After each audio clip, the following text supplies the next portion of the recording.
പ്രിയപ്പെട്ട ഗുഡ്നസ് പ്രേക്ഷകരെ, വളരെ സ്നേഹത്തോടെ മനസ്സ് നിറഞ്ഞെന്ന പ്രോഗ്രാമിലേക്ക് നിങ്ങളെ ഏവരെയും ഞാൻ സ്വാഗതം ചെയ്യുകയാണ്. ഇന്ന് നമ്മളോടൊത്തുള്ളത് നിർമ്മൽ എന്ന സഹോദരനും അതോടൊപ്പം തന്നെ നിവേദ്യ എന്ന സഹോദരിയുമാണ്. അവരുടെ വീട് ആലപ്പുഴ ജില്ലയിലെ തുമ്പോളി ഇടവകയിലെ ആണ്. ഇവരിൽ രണ്ടുപേരിൽ ഒരാൾ കളക്ടറാണ്, സഹോദരൻ കളക്ടർ, പെങ്ങള് അവൾ ഡോക്ടറാണ്. ഇവർ രണ്ടുപേരെയും നമുക്ക് പരിചയപ്പെടാം. അവരുടെ ജീവിതത്തിലെ മാതാപിതാക്കളുടെ ജീവിതശൈലി എങ്ങനെ മക്കളെ സ്വാധീനിക്കുമെന്നാണ് ഇന്ന് നമ്മളോട് ഇവർ സംസാരിക്കുന്നത് വഴി ദൈവം സംസാരിക്കാൻ പോകുന്നത്.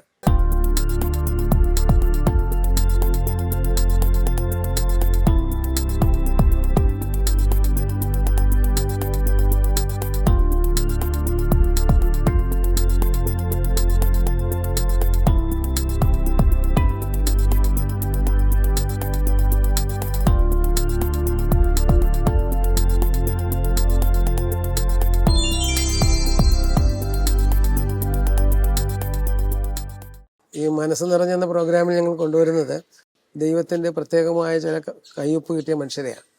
ഞങ്ങളുടെ അറിവ്, പ്രത്യേകിച്ച് ഞാൻ ഈ നാട്ടുകാരനായതുകൊണ്ട് എനിക്കറിയാം ഇദ്ദേഹത്തിൻ്റെ ചെറുപ്പം മുതലുള്ള ദൈവത്തിൻ്റെ ഇടപെടലുകൾ. അപ്പോൾ അതുകൊണ്ട് അതൊന്ന് പ്രേക്ഷകരുമായി പങ്കുവയ്ക്കുക എന്നുള്ളതാണ് ഞങ്ങൾ പ്രധാനമായി ഉദ്ദേശിക്കുന്നത്. നമസ്കാരം. എൻ്റെ വീട് ഞാൻ അറിയാവുന്ന പോലെ തന്നെ ആലപ്പുഴ തുമ്പോളി എന്ന് പറയുന്ന സ്ഥലത്താണ്. സെൻറ്റ് തോമസ് ഇടവക, ആലപ്പുഴ രൂപതയിലെ സെൻറ്റ് തോമസ് ഇടവക അംഗമാണ് ഞാൻ. 2019 സിവിൽ സർവീസ് പരീക്ഷ ക്ലിയർ ചെയ്ത് IAS പ്രവേശനം നേടിയത്. സ്കൂളിൽ പഠനം കാലം തൊട്ട് നമുക്കൊരു ചെറിയ ആഗ്രഹം ഉണ്ടായിരുന്നു സിവിൽ സർവീസിലേക്ക് വരണമെന്ന്. എന്നാൽ ഇതിനെക്കുറിച്ച് അങ്ങനെ IAS നേരിട്ട് പരിചയമോ അല്ലെങ്കിൽ ഇതിനെക്കുറിച്ച് ഒരുപാട് വലിയ ധാരണയോ ഒന്നും ഉള്ള ഒരാളായിരുന്നില്ല. ചെറിയ പുസ്തകങ്ങൾ വായിച്ച് മറ്റുള്ള പരിചയമുണ്ട്. അതിനുശേഷം +2 പഠനത്തിന് ശേഷം MBBS കോഴ്സിന് ചേർന്നു. തൃശ്ശൂർ ജൂബിലി മിഷൻ മെഡിക്കൽ കോളേജിലാണ് പഠിച്ചത്. MBBS പാസ്സായതിനു ശേഷമാണ് സിവിൽ സർവീസ് പ്രിപ്പറേഷനിലേക്ക് വരുന്നത്. ഇതിൽ വന്നതിന് ശേഷം നമ്മൾ മനസ്സിലാക്കിയത് ഇതൊരു വളരെ ടഫായിട്ടുള്ളൊരു പരീക്ഷയാണ്. വിജയസാധ്യത വളരെ കുറഞ്ഞ, രാജ്യത്ത് തന്നെ ഏറ്റവും ടഫായിട്ടുള്ളൊരു കോമ്പറ്റേറ്റീവ് എക്സാമാണ്. അപ്പോൾ ഇതിൻ്റെ സാഹചര്യത്തിലുടനീളം നമുക്ക് ഒരു വിശ്വാസമായിട്ട് അല്ലെങ്കിൽ ഒരു ശക്തിയായിട്ടുണ്ടായിരുന്നത് ദൈവം തന്നെയാണ്. ഓരോ സാഹചര്യത്തിലും നമുക്കിങ്ങനെ ഒരു തീരുമാനം എടുക്കാൻ വേണ്ടി തോന്നുക എന്നുള്ളതും അതിനുവേണ്ടി അധ്വാനിക്കാൻ നമുക്ക് സാധിക്കുന്നതുമൊക്കെ ദൈവത്തിൻ്റെ ഒരു കൃപയായിട്ടാണ് ഞാൻ കാണുന്നത്. അതിൽ തന്നെ ഏറ്റവും കൂടുതൽ ആളുകൾ എപ്പോഴും ചോദിക്കാറുള്ളൊരു ചോദ്യമാണ് ഈ ഒരു പ്രിപ്പറേഷനിൽ എങ്ങനെയായിരുന്നു അതിൻ്റെ പ്രഷറിനെ ഹാൻഡിൽ ചെയ്തത്, അതിൻ്റെ ഒരു പലപ്പോഴും അതിൻ്റെ സ്ട്രഗിൾ എങ്ങനെയായിരുന്നു എന്നൊക്കെയുള്ള ചോദ്യങ്ങൾ. ഈ അടുത്തിടയ്ക്കും എന്നോട് ചില സുഹൃത്തുക്കൾ അതിനെക്കുറിച്ച് ചോദിച്ചു. ഞാനപ്പം തിരിഞ്ഞു നോക്കുമ്പോൾ എനിക്ക് ആലോചിക്കുമ്പം അത് ഒരു പരിധിവരെ എന്നെ ബാധിച്ചിട്ടില്ല. അത് ഹാൻഡിൽ ചെയ്യുന്നതിൽ വലിയ ബുദ്ധിമുട്ടുണ്ടായിട്ടുമില്ല. അതിന് കാരണം നമുക്കുള്ളൊരു ദൈവത്തിലുള്ളൊരു വിശ്വാസമാണ്. നമ്മൾ പ്രാർത്ഥനയോടെ അല്ലെങ്കിൽ ദൈവവിശ്വാസത്തിൽ അടിസ്ഥാനപ്പെടുത്തി അല്ലെങ്കിൽ നമ്മുടെ കഴിവിനേക്കാൾ ഉപരിയായിട്ട് ദൈവത്തിലുള്ള വിശ്വാസത്തിൽ നമ്മളെ തന്നെ സമർപ്പിച്ചുകൊണ്ട് ഒരു കാര്യത്തിന് തയ്യാറെടുക്കുമ്പോൾ അതിന് ഫലമുണ്ടാവും എന്നുള്ളൊരു വിശ്വാസത്തിൻ്റെ അടിസ്ഥാനത്തിലാണ് നമ്മൾ ഇതിനു വേണ്ടി തയ്യാറെടുത്തത്. ഇന്ന് പല യുവജനങ്ങളും ഈ പ്രത്യേകിച്ച് നിർമ്മലിൻ്റെ ആ പ്രായത്തിലേക്കുള്ള പിള്ളേർ പ്രാർത്ഥനയിൽ നിന്ന് അകന്നു പോകുന്നൊരവസ്ഥയും ചിലർക്ക് തന്നെ പ്രാർത്ഥിക്കാൻ അറിയാത്തത് കൊണ്ടുള്ള പ്രശ്നങ്ങളൊക്കെ ഉണ്ട്. പക്ഷെ നിർമ്മലിൻ്റെ ജീവിതത്തിൽ ഈ പ്രാർത്ഥന ചൈതന്യത്തിൽ വളരാൻ സാധിച്ച സാഹചര്യങ്ങൾ എന്താണെന്ന് പറയാമോ? തീർച്ചയായിട്ടും നമ്മുടെ ഫാമിലിയുടെ ഒരു ബാക്ക്ഗ്രൗണ്ട് തന്നെയാണ് അതിന് കാരണമാകുന്ന കാര്യം. പപ്പയും അമ്മയും നമുക്ക് ആ ഒരു വിശ്വാസ പാരമ്പര്യം അല്ലെങ്കിൽ എന്താണ് ആ ഒരു അന്തരീക്ഷം ഒരുക്കി തന്നു. അപ്പോൾ കുഞ്ഞിലോട്ട് നമ്മൾ ദൈവത്തെക്കുറിച്ച് മനസ്സിലാക്കുന്നു, അറിയുന്നു, പ്രാർത്ഥിക്കാൻ ശ്രമിക്കുന്നു, ദൈവം ആരാണെന്ന് നമ്മൾ മനസ്സിലാക്കുന്നു, എങ്ങനെയാണ് നമ്മുടെ വ്യക്തിപരമായ ജീവിതത്തിൽ ദൈവം ഒരു റോള് പ്ലേ ചെയ്യുന്നത് നമ്മൾ മനസ്സിലാക്കുന്നു. സ്വാഭാവികമായിട്ടും അതിൻ്റെ ഒരു റിയൽ ലൈഫ് എക്സ്പീരിയൻസ് നമുക്ക് കിട്ടുന്നു. നമ്മുടെ കുടുംബത്തിലും നമ്മുടെ പരിചയമുള്ള മറ്റു പലരുടെയും ജീവിതത്തിൽ ദൈവം എങ്ങനെയാണ് പ്രവർത്തിച്ചതെന്നും ഇല്ല നമ്മൾക്ക് ബൈബിളിൽ നിന്ന് ഒരുപാട് കാര്യങ്ങൾ നമ്മൾ മനസ്സിലാക്കുന്നുണ്ട്. എന്നാൽ അതേപോലെ തന്നെ അത് മുൻപൊരു കാലഘട്ടത്തിൽ നടന്ന വിശ്വാസത്തിൻ്റെ കാര്യങ്ങളാണ്. അതേസമയം നമുക്ക് അതുപോലെ തന്നെയുള്ള കാര്യങ്ങൾ നമ്മുടെ റിയൽ ലൈഫിൽ നമ്മൾ കാണുന്നുണ്ട്. ഇപ്പൊ എങ്ങനെ ഓരോരുത്തരും ജീവിതത്തിൽ ഇത് ജീവിതത്തിൽ പ്രതിഫലിക്കുന്നു. എങ്ങനെയാണ്. അപ്പോൾ അത് കുറച്ചുകൂടെ നമുക്ക് ശക്തമായൊരു സാക്ഷ്യമാണെന്ന് വേണേൽ പറയാം. അപ്പോൾ അതുകൊണ്ട് തന്നെ അതിനെ സംബന്ധിച്ചിട്ടുള്ളൊരു അടിസ്ഥാനപരമായ ബോധ്യവും ഇതൊക്കെ കുടുംബത്തിൻ്റെ ഒരു പശ്ചാത്തലത്തിൽ നിന്നാണ് ലഭിക്കുന്നത്. പിന്നീട് നമ്മളത് ജീവിതത്തിൻ്റെ ഓരോ കാലഘട്ടങ്ങളിൽ നമ്മൾ തന്നെ അത് പരീക്ഷിച്ച് അത് നമുക്ക് വ്യക്തിപരമായിട്ട് എനിക്ക് അത് നല്ല ഒരു അനുഭവമായിട്ട് മാറുകയും ചെയ്തു. സ്വാഭാവികമായിട്ടും അതെൻ്റെ ജീവിതത്തിലേക്ക് എനിക്ക് പകർത്തുന്നതിന് ബുദ്ധിമുട്ടുണ്ടാകുന്നില്ല. പിന്നെ ഞാൻ പറഞ്ഞ പോലെ പുതിയ തലമുറ, അത് തലമുറയുടെ പ്രശ്നമല്ല, എനിക്ക് തോന്നുന്നത് ഓരോരുത്തർക്ക് കിട്ടുന്ന എക്സ്പീരിയൻസസിന്റെ ആയിരിക്കാം. കാര്യം ഇപ്പം അടുത്തിടയ്ക്ക് ഒരു സുഹൃത്ത് ഇങ്ങനെ പറഞ്ഞു, നമ്മള് പലപ്പോഴും വളരെ നന്മയുള്ള ജീവിതം നയിക്കുന്ന ആളുകളല്ലേ പള്ളിയിൽ പോകേണ്ടത് എന്നുള്ള രീതിയിൽ. അപ്പം ഞാൻ എല്ലാ രീതിയിലും നല്ലതായിട്ട് നടക്കുന്നില്ല, അപ്പം ഞാൻ എങ്ങനെ പള്ളിയിൽ പോകും, പ്രാർത്ഥിക്കും എന്ന് എന്നോട് ചോദിച്ചു. ശരിക്കും ഇത് നമ്മുടെ അണ്ടർസ്റ്റാൻഡിങ്ങിന്റെ ഒരു തെറ്റാണ്. ശരിക്കും പൗലോസ് പറയുന്നത് ഞാൻ പാപികളിൽ ഒന്നാമനാണെന്നാണ്. അപ്പം നമ്മൾ തെറ്റായിട്ട് അല്ലെങ്കിൽ തെറ്റായിട്ട് നടക്കുക എങ്ങനെ വേണമെങ്കിലും എടുക്കാം. അല്ലെങ്കിൽ നമ്മുടെ ജീവിതത്തിൽ തെറ്റുകളുണ്ട്, കുറവുകളുണ്ട്, കുഴപ്പങ്ങളുള്ളതുകൊണ്ടാണ് ഞാനത് പറയുമായിരുന്നു ആളോട്. അപ്പോൾ അത് വളരെ ഡിഫറെൻ്റ് ആയിട്ട് എനിക്ക് ആൾക്ക് ഫീൽ ചെയ്തു എന്ന് പറഞ്ഞു. അപ്പോൾ അവർ പറഞ്ഞു ഇത് എനിക്കതൊരു ഡിഫറെൻറ്റ് പെർസ്പെക്റ്റീവ് ആയിട്ട് തോന്നി. അതാകുമ്പോൾ ശരിയാണ്, കർത്താവിനെ പറയുന്നത് പാപികളെ തേടിയാണ് വന്നതെന്ന്. അപ്പം പലപ്പോഴും ആളുകൾക്ക് ഇതൊരു ഡൈക്കോട്ടമി ആയിട്ട് ഫീൽ ചെയ്യും. ഞാൻ നല്ലതായിട്ട് നിൽക്കുവാണെങ്കിൽ ഞാൻ പ്രാർത്ഥിക്കാൻ പറ്റുള്ളൂ. കർത്താവിന്റെ ശിഷ്യന്മാരെ അടുത്ത് തന്നെ ഒരുത്തൻ പോലും മര്യാദക്കാണെന്ന്. അപ്പോൾ നമുക്ക് അത് ശരിക്കും നമ്മൾ നല്ലതായത് കൊണ്ടല്ല, നമുക്ക് നല്ലതാവാനുള്ള ശ്രമത്തിന്റെ ഭാഗമായിട്ടോ അല്ലെങ്കിൽ അങ്ങനെ ചേർന്ന് നിൽക്കുമ്പോൾ നമ്മൾ അനുഗ്രഹത്തിന്റെ ഒരു വലയത്തിലായിരിക്കും എന്നുള്ളതുകൊണ്ടാണ്. അപ്പം പുതിയ തലമുറ എനിക്ക് തോന്നുന്നു പലപ്പോഴും ആളുകൾക്ക് ഇത് രണ്ടും തമ്മിലൊരു രണ്ട് ധ്രുവങ്ങളുള്ള കാര്യമാണ്. പക്ഷേ നമ്മളായിരിക്കുന്ന സാഹചര്യത്തിൽ ഇതിലാണെങ്കിൽ നമ്മൾ ആ ഒരു പ്രാർത്ഥനാ ജീവിതം മുമ്പോട്ട് കൊണ്ടുപോവുക, ദൈവത്തിന്റെ അനുഗ്രഹവും ഒരു കരുതലും കരുണയും നമുക്കുണ്ടാവും എന്ന് വിശ്വസിക്കാനാണ് ഞാൻ ഇഷ്ടപ്പെടുന്നത്. ഓക്കെ, ഇനി ബാക്കി പറയാമോ? പഠിച്ചത് ഇവിടെ അടുത്തുള്ള ഒരു സ്കൂളിലാണ്, മാതാ സീനിയർ സെക്കൻഡറി സ്കൂൾ. അവിടെ നിന്നാണ് നമുക്ക് സിവിൽ സർവീസിന്റെ ഒരു ആദ്യത്തെ ഒരു ബിഗിനിങ് കിട്ടുന്നത്. അതിനോടൊപ്പം ചില വൈദികരുടെയൊക്കെ സജഷൻ ഉണ്ടായിരുന്നത് നമുക്ക് എല്ലാവർക്കും അറിയാവുന്ന ഫാദർ ബോബി ജോസ്, ഞങ്ങളുടെ ഇടവകാംഗവും രൂപതാംഗമായ ഫാദർ അലക്സ്, അച്ഛന്മാരൊക്കെ ഇത് നല്ലതായിരിക്കും എന്ന് പറഞ്ഞു. പിന്നെ ഏറ്റവും പ്രധാനമായിട്ടും ഫാമിലിയാണ്, പപ്പയും അമ്മയാണ് അതിൻ്റെ അകത്തൊരു നമുക്ക് ആ ഒരു ഇത് ചെയ്യാൻ വേണ്ടി പറ്റും എന്നുള്ള കോൺഫിഡൻസ് തരുന്നത്. അപ്പോൾ ആ ഒരു കോൺഫിഡൻസിനെ അടിസ്ഥാനപ്പെടുത്തിയാണ് ഇത്തരത്തിലുള്ളൊരു പഠന മേഖലയിലേക്ക് വരുന്നത്. പിന്നെ ഈ പറഞ്ഞ പോലെ എക്സ്പീരിയൻസസ് ആണ് ദൈവത്തിലേക്ക് ചേർത്ത് നിർത്തുന്നത്. നമ്മളിവിടെ ഇപ്പം മുൻപത്തെ എപ്പിസോഡ് കണ്ടവർക്ക് നമ്മുടെ സ്ഥാപനത്തെക്കുറിച്ചൊക്കെ മനസ്സിലായിട്ടുണ്ടാവും. അപ്പം പപ്പായ്ക്കൊരു നീറ്റ് എൻട്രൻസ് കോച്ചിങ് സെൻറ്റർ ഉണ്ടാവും. അപ്പം അവിടെയാണെങ്കിലും പ്രാർത്ഥനയുടെ ഒരു അന്തരീക്ഷമുണ്ട്. അപ്പോൾ അവിടെയൊക്കെ പഠനത്തിന് വളരെ സാധാരണയായിട്ടുള്ള കുട്ടികൾ അസാധാരണമായിട്ടുള്ള വിജയങ്ങൾ നേടുന്നത് കണ്ടിട്ടുണ്ട്.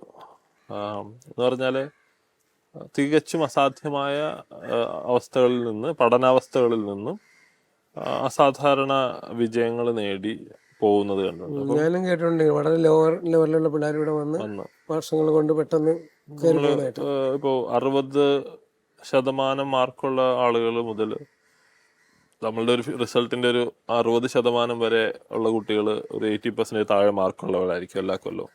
അപ്പം ഇത് ആദ്യം നമുക്കിതൊരു മിറാക്കിളായിരുന്നു. ഇപ്പം നമുക്കിതൊരു നമ്മുടെ ഒരു യൂഷ്വൽ പാറ്റേൺ തന്നെ ഇങ്ങനെയാണ്. മികവുള്ളവരും നേടുന്നു, മികവില്ലാത്തവരും നേടുന്നു. അപ്പം ഇത് ദൈവത്തിന്റെ പ്രവൃത്തിയാണെന്ന് നമുക്ക് മനസ്സിലാവുന്നു. അങ്ങനെയാണെങ്കിൽ നമ്മൾ ശ്രമിച്ചാൽ നമുക്ക് കിട്ടും എന്നുള്ളൊരു ബോധം ഉണ്ടാവും. പിന്നെ അതിൽ ഞാൻ വ്യക്തിപരമായി ശ്രമിച്ച കാര്യങ്ങൾ, ഒന്ന് വിശുദ്ധ കുർബാന അർപ്പിക്കാൻ നമ്മൾ ദേവാലയത്തിൽ പോകാനുള്ള ശ്രമങ്ങൾ പരമാവധി ആത്മാർത്ഥതയോടെ ചെയ്യാൻ ശ്രമിക്കുക. അപ്പോൾ അതിൻ്റെ വലിയ പ്രാധാന്യത്തോടെ കാണുന്നു. അപ്പം അത് എത്രത്തോളം അനുഗ്രഹദായകമായൊരു സാഹചര്യമാണെന്ന് മനസ്സിലാക്കുന്നു. അപ്പോൾ അതിനെ പരമാവധി അതിനോട് ചേർന്ന് നിൽക്കാൻ നമ്മൾ ശ്രമിക്കുന്നു. അപ്പോൾ ഓരോ ദിവസവും നമ്മളെ പുതുക്കിയെടുക്കുന്ന ഒരു കർമ്മമാണല്ലോ ദിവ്യബലി എന്ന് പറയുന്നത്. അപ്പോൾ അത് ഒരു വലിയ അനുഗ്രഹമായിട്ടാണ് ഞാൻ മനസ്സിലാക്കുന്നത്. ഇനി IAS പാസ്സാകുന്ന തലങ്ങളിലൊക്കെയും ചിലപ്പോഴെങ്കിലും വളരെ റിസ്ക് ഉണ്ടാകുമല്ലോ. ചില കാര്യങ്ങളൊക്കെ വളരെ റിസ്ക് എടുത്ത് ചെയ്യേണ്ട കാര്യങ്ങൾ വരുമല്ലോ. നമ്മളിവിടെ ഈ അന്തരീക്ഷത്തിൽ നിന്ന് മാറിയാണല്ലോ ഇതിന് പഠിക്കാൻ പോയത്. അപ്പം അങ്ങനെ ചെന്നപ്പോൾ അവിടെ പുതിയ സിറ്റുവേഷനാണ്, ഇവിടുത്തെ സാഹചര്യങ്ങളല്ല. ആ സാഹചര്യങ്ങളിൽ പോലും ഇവിടെ നിന്ന് കിട്ടിയ എക്സ്പീരിയൻസ് എപ്രകാരം സഹായകമായി എന്ന് പറയാമോ? IAS ഒരു ജോലി എന്ന് പറയുന്നത് അതിൻ്റെതായിട്ടുള്ള റിസ്കുകളും ഓരോ ദിവസവും ഓരോ ചലഞ്ചസും ഉള്ളതാണ്. നമുക്ക് പ്രതീക്ഷിക്കാൻ പറ്റില്ല ഓരോ ദിവസം എന്താണ് സംഭവിക്കാൻ പോകുന്നത്, അല്ലെങ്കിൽ എന്ത് തരത്തിലുള്ള പ്രശ്നമാണ് ഉണ്ടാവാൻ വേണ്ടി പോകുന്നത്. അപ്പോൾ കുറേയൊക്കെ നമ്മൾ അതിനുവേണ്ടി മാനസികമായിട്ട് തയ്യാറായിരിക്കണം. അതല്ലാതെ നമുക്ക് മുമ്പോട്ട് പോകാൻ പറ്റത്തില്ല. പിന്നെ തീർച്ചയായിട്ടും നമുക്കൊരു പ്രാർത്ഥനയുടെ ഒരു സപ്പോർട്ടുള്ളത് ഒരുപാട് ഹെൽപ്ഫുള്ളാണ്. കാര്യം എന്തൊക്കെ സംഭവിച്ചാലും നമുക്ക് ദൈവത്തിൻ്റെ ഒരു തുണയുണ്ട്. അതുകൊണ്ട് തന്നെ മുമ്പോട്ട് പോകാൻ സാധിക്കും എന്നുള്ള വിശ്വാസം. പിന്നെ പറഞ്ഞതുപോലെ നമുക്ക് ഇപ്പം എനിക്കിവിടെ വീട്ടിൽ വിളിച്ച് ഓരോ കാര്യങ്ങൾ ഡിസ്കസ് ചെയ്യാനും, അപ്പം അമ്മ പറയും ഞാൻ ഇതിനു വേണ്ടി പ്രാർത്ഥിക്കാം. അപ്പോൾ ആ ഒരു വാക്കും അതിനുവേണ്ടി വെറുതെ പറയുന്നതല്ല, അമ്മ അത് തീർച്ചയായും വളരെ സീരിയസ് ആയിട്ട് അതിനുവേണ്ടി പ്രാർത്ഥിക്കുകയും ഭയങ്കരമായൊരു വിശ്വാസത്തോടെ പ്രാർത്ഥനയും മുറുകെ പിടിക്കുകയും ചെയ്യുന്ന ഒരാളാണ് അമ്മ. അപ്പം അത് ചെയ്യുമെന്നുള്ള വിശ്വാസം നമുക്ക് നൽകുന്നൊരു പിൻബലം, ഒരു പിന്തുണ വളരെ വലുതാണ്. അത് പഠിക്കുന്ന സമയത്തായിരുന്നെങ്കിലും അവരുടെ പപ്പയുടെ അമ്മയുടെയും ഒരു പ്രാർത്ഥന വളരെ വലിയൊരു പിന്തുണയായിരുന്നു. കാര്യം സിവിൽ സർവീസ് നമുക്ക് കിട്ടിയാലേ കിട്ടിയെന്നൊക്കെ പറയാൻ വേണ്ടി പറ്റുള്ളൂ. കാര്യം എന്തായാലും നമ്മുടെ കൂടെ എഴുതുന്നവരെല്ലാവരും മിടുക്കന്മാർ തന്നെയാണ്. വളരെ കഷ്ടപ്പെട്ട് പ്രിപ്പയർ ചെയ്ത് വരുന്നവരാണ്. ഒരു 0.01% അതിൻ്റെ ഒരു സക്സസ് ചാൻസ് ക്ലിയർ ചെയ്ത് നമ്മൾ ആ ഒരു റാങ്ക് ലിസ്റ്റിൽ എത്തിപ്പെടാൻ. അപ്പോൾ അതിൽ ഓരോ സാഹചര്യത്തിൽ നമ്മൾ വേണമെങ്കിൽ പിന്നിലോട്ട് പോവാം, തോറ്റു പോവാം. 3 ഘട്ടമുണ്ട്, എവിടെ വെച്ച് വേണമെങ്കിലും നമ്മൾ പുറത്താക്കപ്പെടാം. അപ്പോൾ ഇതിൽ നമുക്ക് ഒരു ആത്മവിശ്വാസത്തോടെ പൊരുതാൻ സഹായിക്കുന്നത് നമ്മുടെ വീട്ടുകാരുടെ പ്രാർത്ഥന വളരെ പ്രധാനപ്പെട്ടൊരു ഇതാണ്. അവർ നൽകുന്നൊരു കോൺഫിഡൻസ്. ഇപ്പം പ്രാർത്ഥനാപരമായിട്ടും അല്ലാതെ നൽകുന്ന സപ്പോർട്ട് പ്രധാനമാണ്. കാര്യം ഇതുപോലുള്ള ആധ്യാത്മിക ജീവിതവും സാക്ഷി ജീവിതം എന്ന് പറയാം, അതാ ഭംഗി. അത് നമ്മുടെ ജോലിയിൽ എങ്ങനെ സഹായിക്കുന്നു എന്നുള്ളതാണ് ഞാൻ ചോദിച്ചത്. അതിൽ ഒന്ന് നമ്മൾ പഠിച്ച കുറച്ച് മൂല്യങ്ങളുണ്ടല്ലോ. അതായത് ക്രൈസ്തവ ജീവിതത്തിൽ നമുക്ക് മനസ്സിലാവുന്ന ചില മൂല്യങ്ങളുണ്ട്. അത് നമ്മളുടെ ജോലി മേഖലയിൽ നമുക്ക് അപ്ലൈ ചെയ്യാം. അതിപ്പോൾ നമ്മൾ ആളുകളോട് കാണിക്കുന്ന ഒരു അപ്രോച്ചിലായിരിക്കും. കാരണം ഇത് കരുണയായിട്ടായിരിക്കാം, നമ്മൾ അവർക്ക് വേണ്ടി കുറച്ച് എക്സ്ട്രാ മൈല് പോകുന്നതിൽ ആയിരിക്കാം. എനിക്കൊന്ന് അത് നമുക്ക് ചെയ്യാൻ പ്രേരകമാകുന്ന നമ്മൾ പഠിച്ച മൂല്യങ്ങളുടെ അടിസ്ഥാനത്തിലാണ്. ഇതിൽ എന്ന് വെച്ചാൽ ഈ ജോലി വളരെ ട്രിക്കിയാണ്. കാര്യം നമ്മുടെ മുമ്പിൽ വരുന്ന എല്ലാ ആളുകളും യഥാർത്ഥത്തിൽ സഹായം അർഹിക്കുന്നവരാവണമെന്നില്ല. ചിലർ നമ്മളെ ട്രിക്ക് ചെയ്യാൻ വേണ്ടി വരുന്നവരാവും. അപ്പം ഇതിൻ്റെ പ്രശ്നം എന്ന് വെച്ചാൽ നമ്മൾ 2-3 തവണ ട്രിക്ഡ് ആയിക്കഴിഞ്ഞാൽ, നമ്മൾ 2-3 തവണ പറ്റിക്കപ്പെട്ട് നമുക്ക് തോന്നിയാൽ പിന്നെ നമുക്ക് ആളുകളെ സഹായിക്കാനുള്ള ഇതും പോകും. കാര്യം നമ്മുടെ മുമ്പിലേക്ക് ഓരോ മണിക്കൂറിലും ആളുകൾ വന്നുകൊണ്ടിരിക്കും. അവരുടെ പ്രശ്നങ്ങൾ ഡിഫറെൻ്റ് ആയിരിക്കും. ചിലർ ജെനുവിനായ പ്രശ്നങ്ങളുമായിട്ട് വരുന്നവരായിരിക്കും, ചിലർ വളരെ കണ്ണിങ് ആയിട്ടുള്ള മനസ്ഥിതിയായിട്ട് വരുന്നവരായിരിക്കും. അപ്പം നമ്മളും സൂക്ഷ്മതയോടെ, ഇപ്പം ബൈബിളിൽ പറഞ്ഞ പോലെ പ്രാവുകളെ പോലെ നിഷ്കളങ്കരും സർപ്പങ്ങളെ പോലെ വിവേകികളുമായിരിക്കണം. അല്ലെങ്കിൽ നമുക്കും പണി കിട്ടും. അപ്പോൾ അതാണ് അതിൻ്റെ സത്യം. ഇതൊരു രസകരമായ ജോലിയാണ് അങ്ങനെ നോക്കുമ്പോൾ. അപ്പം ഇതിൻ്റെ ഇടയിൽ ചിലപ്പോൾ നമ്മൾ ഒരുപാട് സൂക്ഷ്മത കാണിച്ചാൽ ചില സഹായം അർഹിക്കുന്നവരെ അവോയ്ഡ് ചെയ്യപ്പെട്ടെന്നും വരാം. അപ്പോൾ ഇതിൻ്റെ ഇടയിലൂടെ നമ്മൾ കടന്നു പോകണം. അപ്പോൾ ചിലപ്പം ചില ആദ്യത്തൊക്കെ ഞാൻ ചില സമയത്ത് സഹായിക്കാൻ വേണ്ടി ശ്രമിച്ചു കഴിയുമ്പോൾ എനിക്ക് മനസ്സിലാവും ഇത് തട്ടിപ്പാണ്. നമ്മൾ കുറച്ച് 2-3 ദിവസം അതിൻ്റെ മേലെ അവർക്ക് വേണ്ടി സ്പെൻഡ് ചെയ്ത് കഴിയുമ്പോഴാണ് ചിലപ്പം അപ്പം ഇത് നമ്മൾ എന്നാലും വീണ്ടും വീണ്ടും നമുക്കത് ചെയ്യാൻ തോന്നുന്നത് അടിസ്ഥാനപരമായി നമ്മൾ ചേർത്ത് വെക്കുന്ന മൂല്യങ്ങളുടെ ഒരു സാക്ഷ്യമായിട്ടാണ്. കാര്യം ആളുകളോട് നമ്മൾ കാണിക്കേണ്ട കരുണയും സ്നേഹവും തിരിച്ച് അവരിൽ നിന്നൊന്നും പ്രതീക്ഷിക്കാതെ നമ്മൾ എടുക്കേണ്ട സ്റ്റെപ്സും ഒക്കെ നമുക്ക് മനസ്സിലാവുന്നത് ഒരു മൂല്യബോധത്തിൻ്റെ അടിസ്ഥാനത്തിലാണ്. അത് നമുക്ക് കിട്ടിയേക്കുന്നത് അത്തരത്തിലുള്ളൊരു ക്രൈസ്തവ ജീവിതത്തിലൂടെ. കൗദാശികമായിട്ട് അല്ലെങ്കിൽ ആത്മീയമായിട്ടുള്ള ജീവിതത്തിൽ ഒരു ചലഞ്ചുണ്ട്. കാര്യം കേരളം പോലെ അല്ല ആ ഒരു പഞ്ചാബ് എന്ന സ്ഥലം. കാര്യം ഇപ്പം ഞങ്ങളുടെ ഒരു ജില്ലയിൽ തന്നെ ഒരു ഇടവകയില്ല. ആ ജില്ലയിൽ ഒരു ജില്ലയിലുള്ള ഒരു ചെറിയ ഒരു ചാപ്പൽ മാത്രമാണ്. അപ്പം അതിൻ്റെതായിട്ടുള്ള അവിടെ ബുദ്ധിമുട്ട് കുർബാന ഉണ്ടാവുക. അവിടെ ഉണ്ടാവാറുണ്ട്. എന്നാലും എല്ലാ ദിവസവും ചിലപ്പോൾ ഉണ്ടാവണമെന്നില്ല. കാര്യം അതിൻ്റെതായ ബുദ്ധിമുട്ടുകളുണ്ട്. കാര്യം അത് പിന്നെ നമ്മൾ മറ്റ് സ്ഥലങ്ങളിലേക്ക് പോകുമ്പോൾ നമുക്കത് മനസ്സിലാതെ അങ്ങനെ ഒരു വേറൊരു രോഗമുണ്ട്. പക്ഷേ ഇവിടെ ഞാൻ കണ്ടിട്ടുള്ള രസകരമായ ഒരു കാര്യം എന്താണെന്ന് പറഞ്ഞാൽ ഇവിടുത്തെ ആളുകളുടെ അല്ലെങ്കിൽ ക്രൈസ്തവരായിട്ടുള്ള ആളുകളുടെ ഒരു വിശ്വാസ ജീവിതം കുറെ കൂടെ തീക്ഷ്ണമാണെന്ന് തോന്നുന്നു. തീക്ഷ്ണതയും ഡീപ്പനും ഡീപ്പായിട്ട് ചിലപ്പോൾ അവർക്ക് എല്ലാ ദിവസവും പള്ളിയിൽ വരാൻ വേണ്ടി പറ്റും. പക്ഷെ അവർ ഞായറാഴ്ച ഒരു കുർബാനയിൽ ഈ എന്താ പറയുക, നമ്മൾ ഈ ബൈബിളിലൊക്കെ അപ്പോസ്തല പ്രവർത്തനങ്ങളിലൊക്കെ ആദിമ ക്രൈസ്തവ സമൂഹം എന്നൊക്കെ വായിക്കുമല്ലോ. അവരെക്കുറിച്ച് നമുക്ക് കിട്ടുന്നൊരു പിക്ചറാണ് ഇവരുടെ ഒരു പ്രാർത്ഥന, താല്പര്യവും അതിൻ്റെ അകത്തുള്ള ഇൻവോൾവ്മെൻറ്റ്. ബേസിക്കലി പറഞ്ഞാൽ അതിൻ്റെ അകത്തുള്ളൊരു ഇൻവോൾവ്മെൻറ്റ് കാണുമ്പോൾ അപ്പോൾ നമുക്ക് നമ്മളോട് തന്നെ ഒരു ഇത് തോന്നുന്ന കാര്യം, നമ്മൾ ഇവിടെ എന്താണ് 2000 വർഷത്തെ പാരമ്പര്യമുള്ള ഒരു ക്രൈസ്തവ സമൂഹത്തിൽ എന്ന് പറയുമ്പോൾ നമ്മളെക്കാളും അടുത്ത കാലത്ത് വിശ്വാസത്തിൽ വന്നവരായിരിക്കാം, അല്ലെങ്കിൽ ഒരുപാട് വലിയ എന്താണ് ബ്രഹ്മാണ്ഡമായ പള്ളികൾ ഉണ്ടാവണമെന്നില്ല, ഭയങ്കരമായ ഉത്സവങ്ങൾ ആഘോഷങ്ങൾ ഉണ്ടാവണമെന്നില്ല, ആചാരപരത ഉണ്ടാവണമെന്നില്ല. പക്ഷെ അപ്പോൾ ഇത് നമുക്കൊരു ലെസണാണ്. ചിലപ്പം ഞാൻ മുമ്പൊരു സ്ഥലത്തായിരുന്നപ്പോൾ അവിടെ വൈകുന്നേരമൊക്കെ ആകുമ്പോൾ പയ്യന്മാരൊക്കെ ഒറ്റയ്ക്കൊക്കെ വന്ന് ഈ ഗ്രോട്ടോയുടെ മുമ്പിലൊക്കെ മുട്ടുകുത്തി നിന്ന് പ്രാർത്ഥിച്ചിട്ടൊക്കെ ഈ പോകുന്നതാണ്. ഇവർക്ക് ഈ വർഷങ്ങളുടെ ഇതിൻ്റെ പാരമ്പര്യങ്ങളോ ബിബ്ലിക്കൽ നോളജൊക്കെ ഉണ്ടാകത്തില്ല. പക്ഷേ ഇതാണല്ലോ വിശ്വാസം എന്ന് പറയുന്നത് യഥാർത്ഥം. അപ്പം അത് വലിയൊരു ലേണിംഗ് ആണ് അവരെയൊക്കെ കാണാൻ സാധിക്കുന്നത്, അവരുടെ ഒരു വിശ്വാസ ജീവിതം അടുത്തറിയാൻ സാധിക്കുന്നത്. അവിടുത്തെ വൈദികരുടെ ഇടപെടുമ്പോൾ പോലും അവരും ഒരു മിഷൻ മനോഭാവത്തോടുകൂടെ ആളുകളോട് ചേർന്ന് നിന്നും, എല്ലായിടത്തും സ്കൂളുകളുണ്ട്, അപ്പം ആ ഒരു മനോഭാവത്തോടുകൂടി ചേർന്ന് നിന്ന് ഒരു കുറച്ചുകൂടെ സമൂഹമായിട്ട് അടുത്ത് നിൽക്കുന്ന ഓരോരുത്തരുടെയും കുടുംബങ്ങളിൽ പോകുന്ന അവരുടെ ഓരോ പ്രശ്നങ്ങൾ അറിയുന്ന ഇടവക വൈദികരെയൊക്കെ കാണാൻ സാധിച്ചു. അപ്പം നമുക്കതൊരു ഒന്ന് ചലഞ്ചിങ് ആണ്, ഒരു ചലഞ്ചാണ് നമ്മുടെ മുമ്പിലോട്ട് വെക്കുന്നത്. രണ്ട് സമയത്ത് ഇതൊരു ഓപ്പർച്യൂണിറ്റിയും കൂടിയാണ്. പ്രിയമുള്ളവരെ, ഇത്രയും സമയം നമ്മൾ കലക്ടർ നിർമ്മലിനെ ശ്രവിക്കുകയായിരുന്നു. അദ്ദേഹത്തിൻ്റെ ഏക സഹോദരി നമ്മളോടൊത്തുണ്ട്. ആ സഹോദരിയെ ശ്രവിക്കുവാനായി നമുക്ക് ആ സഹോദരിയുടെ അടുത്തേക്ക് പോകാം. അവളുടെ പേര് നിവേദ്യ എന്നാണ്. എൻ്റെ പേര് നിവേദ്യ എന്നാണ്. ഞാൻ ഇപ്പോൾ ഇത്ര നേരം നമ്മൾ ചേട്ടനെ കുറിച്ച് പറഞ്ഞ് കേൾക്കുമായിരുന്നു. അപ്പോൾ അദ്ദേഹത്തിൻ്റെ പോലെ അല്ലായിരുന്നു എൻ്റെ ഒരു വിദ്യാഭ്യാസം മുന്നോട്ട് പോയിരുന്നത്. കുഞ്ഞിലേക്ക് ഒരുപാട് ബുദ്ധിമുട്ടിയായിരുന്നു. എൻ്റെ ഒരു 10ാം ക്ലാസ് വരെയുള്ള കാലഘട്ടത്തിൽ വളരെ ബുദ്ധിമുട്ടിയായിരുന്നു. എന്ന് വെച്ചാൽ പഠിക്കുന്നത് അത്രത്തോളം ഫലപ്രദമല്ലാത്ത രീതിയിലായിരുന്നു. മാർക്കുകളുടെ രീതിയിലൊക്കെ വന്നു കഴിഞ്ഞാൽ ഒട്ടും ഫലപ്രദമല്ലാത്ത രീതിയിലായിരുന്നു പഠനം മുന്നോട്ട് പോയിരുന്നത്. അങ്ങനെ വന്ന് 10ാം ക്ലാസ്സിൽ ഒരു മാത്സ് എന്ന സബ്ജക്റ്റിന് പോകുകയും 2ാമത് എഴുതിയെടുക്കുകയാണ് ചെയ്തത്. പിന്നെ അതിനുശേഷമാണ് ഈ നമ്മുടെ സ്ഥാപനത്തിലേക്ക് ഒരു ഫുൾ ടൈം ആയിട്ട് ഇവിടെ ഇരുന്ന് പഠിക്കുന്നുള്ള രീതിയിലേക്ക് തിരിച്ചു വരുന്നത്. ആ സമയത്ത് ആണ് മുൻപ് നമ്മൾ പ്രാർത്ഥനയിലായിരുന്നെങ്കിലും പ്രാർത്ഥന ഒരു സീരിയസ് ആയിട്ടുള്ള ഒരു ഘടകമായിട്ട് എടുത്തത് ഇവിടെ വന്ന് ഈ കുട്ടികളുടെ കൂട്ടത്തിൽ ഇരുന്ന് പപ്പയെ 24/7 കേൾക്കാൻ തുടങ്ങിയ സമയം തൊട്ടാണ് പ്രാർത്ഥനയെ ഒരു പ്രധാനപ്പെട്ട ഒരു ഘടകമായിട്ട് മനസ്സിലെടുക്കാൻ തുടങ്ങിയത്.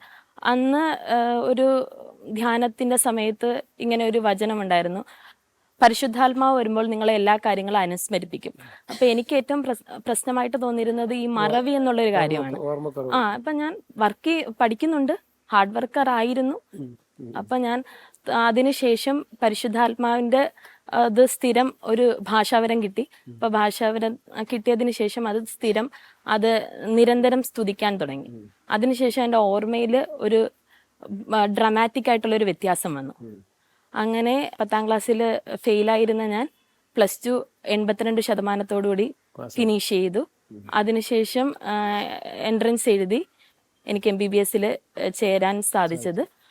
പിന്നെ വളരെ സ്മൂത്തായിട്ടായിരുന്നു പഠനം പോയിരുന്നത്. പിന്നെ മെഡിക്കൽ കോളേജ് കാലഘട്ടത്തിൽ ഇതുവരെ ഒരു വിഷയത്തിന് പോലും പോകാതെ മനോഹരമായിട്ട് അത് ഫിനിഷ് ചെയ്യാൻ സാധിച്ചു. അത് ഈ പരിശുദ്ധാത്മാവുമായിട്ടുള്ള ഒരു ബന്ധവും അന്ന് പരിശുദ്ധാത്മാവിനെ സ്വീകരിച്ചതിന് ശേഷം ഉണ്ടായ അരൂപിയിൽ നിറഞ്ഞുകൊണ്ട് എൻ്റെ ഓർമ്മയിലുണ്ടായ ഒരു വ്യതിയാനമാണ് ഇപ്പോൾ ഡോക്ടർ എന്നൊരു പദവിയിലേക്ക് എത്തിച്ചേരാൻ സാധിച്ചത്. MBBS കഴിഞ്ഞ കൊല്ലമാണ് ഫിനിഷ് ആകുന്നത്. അതിനുശേഷം ഇപ്പോൾ PGക്ക് വേണ്ടി നമുക്കൊരു എൻട്രൻസ് എഴുതണം. അപ്പം അതിൻ്റെ പഠനവുമായിട്ട് മുന്നോട്ട് പോയിക്കൊണ്ടിരിക്കുകയാണ്. ഇതിന് സഹായകമായ ഒരു അറ്റ്മോസ്ഫിയർ ഇവിടെ ഉണ്ടായിരുന്നു. ഇവിടെ ആ അറ്റ്മോസ്ഫിയർ ഉണ്ടായിരുന്നു. വർക്ക് ഒരിക്കലും മാറ്റി നിർത്തി എന്നല്ല പറയുന്നത്, വർക്ക് തുടർന്നുകൊണ്ടിരുന്നു, നന്നായിട്ട് വർക്ക് ചെയ്യുമായിരുന്നു. അതിനോടൊപ്പം കോൺഫിഡൻസ് ഭയങ്കരമായിട്ട് വർദ്ധിച്ചു. അത് പരിശുദ്ധാത്മാവിൻ്റെ ഒരു ഇടപെടലായിട്ട് ഞാൻ വിശ്വസിക്കുന്നു. മക്കളുടെ രണ്ടുപേരുടെയും വളർച്ചയിൽ പ്രത്യേകിച്ച് ആത്മീയമായിട്ടും അതോടൊപ്പം തന്നെ അതിൻ്റെ ഔദ്യോഗിക രംഗത്തുമൊക്കെ അവരിതുപോലെ എത്തി. ഇതിനെത്താൻ നിങ്ങളുടെ ഇൻഫ്ലുവൻസ് ഒത്തിരി ഉണ്ടായിട്ടുണ്ടെന്നാണ് ഞങ്ങൾ മനസ്സിലാക്കുന്നത്.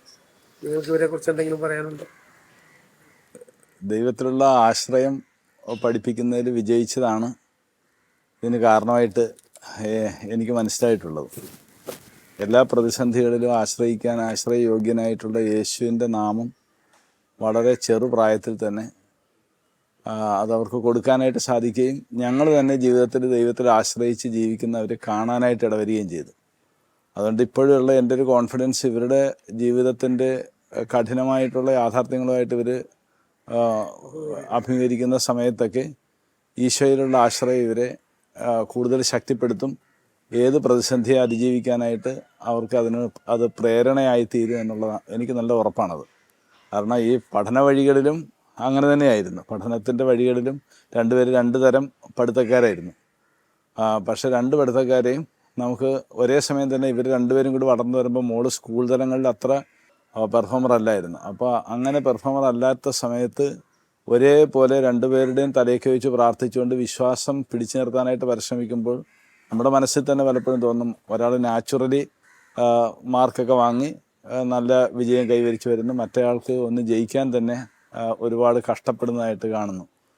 അപ്പോൾ നമ്മളുടെ വിശ്വാസം പലപ്പോഴും ശോധന ചെയ്യപ്പെടുന്നുണ്ടായിരുന്നു. ആ കാലഘട്ടങ്ങളിലൊക്കെ നമ്മുടെ വിശ്വാസം ശോധന ചെയ്യപ്പെടുന്നു. പക്ഷേ ഉറപ്പാർന്ന വിശ്വാസത്തോടെ നിരന്തരം തലയിൽ കൈവച്ച് പ്രാർത്ഥിച്ചും ഒപ്പം നമ്മൾ ശക്തമായ വിൽ പവർ അതിനു വേണ്ടിയിട്ട് അത് തന്നെ സംഭവിക്കുമെന്നുള്ള ഉറപ്പോടുകൂടി ആ വിശ്വാസത്തിലും അതുപോലെ ആ വിൽ പവർ നന്നായിട്ട് പ്രയോഗിച്ചു, പ്രത്യാശ കൊടുത്തു. അതിൻ്റെ പരിണിതഫലമായിട്ട് അവൾ വളരെ മനോഹരമായിട്ട് പഠിച്ച് ഒപ്പുവെത്താനും അങ്ങനെ ഒരു ഐസ് ബ്രേക്ക് ചെയ്ത് ആ മേഖലയിലേക്ക് പ്രവേശിക്കാനായിട്ട് വാസ്തവത്തിൽ ക്രിസ്തുവിനെ ആശ്രയിച്ച് വന്നപ്പോൾ ഭൗതിക മണ്ഡലത്തിലും അത്തരത്തിലുള്ളൊരു വിജയം കൈവരിക്കാനായിട്ട് ദൈവം ഇടവരുത്തുകയാണ് ചെയ്തത്. ഒരുപാട് അഭിമാനവും സന്തോഷമുണ്ട്. അപ്പന്മാര് നമ്മൾ പുരുഷന്മാരെപ്പോഴും ഇങ്ങനെ ചുരുക്കി പറയും, ഉച്ചയ്ക്കാകുമ്പോൾ അത് കാര്യമായിട്ട് അതിങ്ങനെ ഇടപെട്ടെന്ന് പറയാൻ പറ്റിയൊക്കെ. മക്കളുടെ കാര്യത്തിൽ ഞങ്ങളുടെ കുടുംബജീവിതത്തിലാണെങ്കിലും മക്കളുടെ കാര്യത്തിലാണെങ്കിലും അവരെ പഠിപ്പിച്ചു കൊടുത്തത് യേശു ആരാണെന്നും അവനിൽ ആശ്രയിക്കേണ്ടത് എങ്ങനെയാണെന്നുമുള്ളത് പഠിപ്പിച്ചതാണ് ഇവരുടെ വിജയം. ചെറുപ്പം മുതലേയുള്ള പ്രാർത്ഥനയാണ് ഇവരെ രണ്ടുപേരെയും ഇവർക്ക് കൊടുത്ത ഒരൊറ്റ കാര്യം ഇതേ ഉള്ളൂ, യേശുവിലുള്ള വിശ്വാസവും പ്രാർത്ഥനയും വഴി. ഞാൻ മറ്റൊരു മതത്തിൽ നിന്ന് വന്ന ആളായതുകൊണ്ട് എനിക്ക്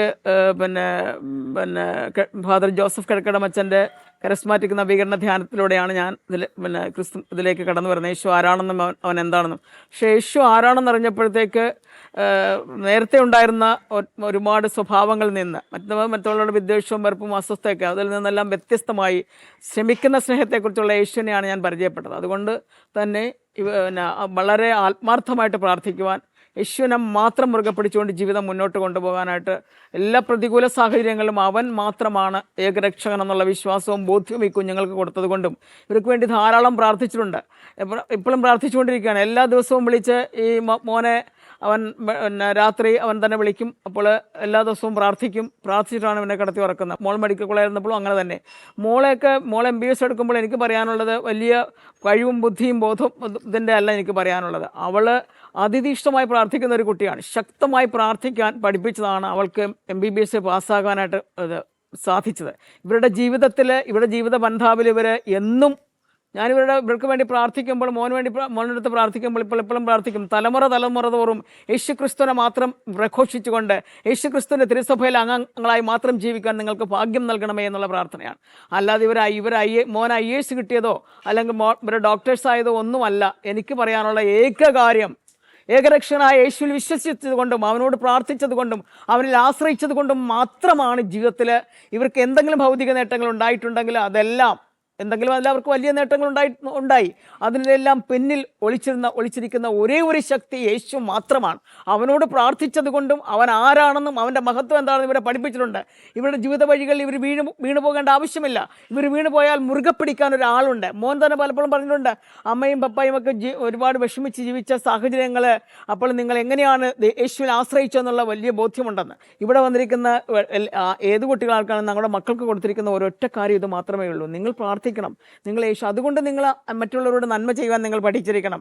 ഈവൻ IAS പിന്നെ എക്സാം എഴുതാൻ പോയതിന് മുമ്പ് ഞാൻ പറഞ്ഞത്, മോനെ ബൈബിളെല്ലാം പുതിയ നിയമവും പഴയ നിയമവും ഒന്ന് വായിച്ചു തീർത്തിട്ടേ മോൻ കയറാവുള്ളൂ.